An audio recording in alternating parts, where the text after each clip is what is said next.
Vanakkam from Coimbatore. So Friday afternoon ఫ్రెండ్తో పాటు తినడానికి అలా బయటకు వచ్చాను. సో ఫస్ట్ కోయంబత్తూర్ స్పెషల్ గిల్మా బిర్యానీ అయితే ట్రై చేసాము. సో ఆల్రెడీ కుక్డ్ బిర్యానీ రైస్ని ఫ్రైడ్ రైస్ లాగా చికెన్ ఇంకా ఎగ్తో ఫ్రై చేసి ఇస్తారు. అదే గిల్మా బిర్యానీ. టేస్ట్ అయితే బాగానే ఉంది.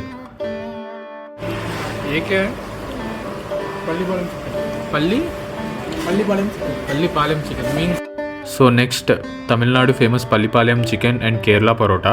కాంబినేషన్ బాగానే ఉంది, కానీ చికెన్లో ఎక్కువ డ్రై కోకోనట్స్ వేసి ఇచ్చాడు. So next Kerala special elaneer payasam. So tendered coconut ఇంకా కోకోనట్ మిల్క్తో తయారు చేస్తారు. రెసిపీ చాలా సింపుల్, టేస్ట్ కూడా అద్భుతంగా ఉంది, ట్రై చేయండి. సో పక్క రెస్టారెంట్లో Tamil Nadu and Madurai famous drink jigarthanda దొరుకుతుంటే తీసుకున్నాను. సో జిగర్ అంటే లివర్, తండా అంటే cool. So high sugar content, బాగానే ఉంది. సో నైట్ డిన్నర్కి అయితే వాజీ ఇలై chicken parotta. So Tamil Nadu and కేరళలో బాగా ఫేమస్. చికెన్ ఇంకా పరోటాస్ విత్ చికెన్ గ్రేవీ ఒక బనానా లీఫ్లో ప్యాక్ చేసి తవా మీద స్టీమ్ చేసి ఇస్తారు. సో చికెన్ బాగా జ్యూసీగా ఉంటుంది with gravy mixed, and taste అయితే బాగానే ఉంది, షుడ్ ట్రై వన్స్.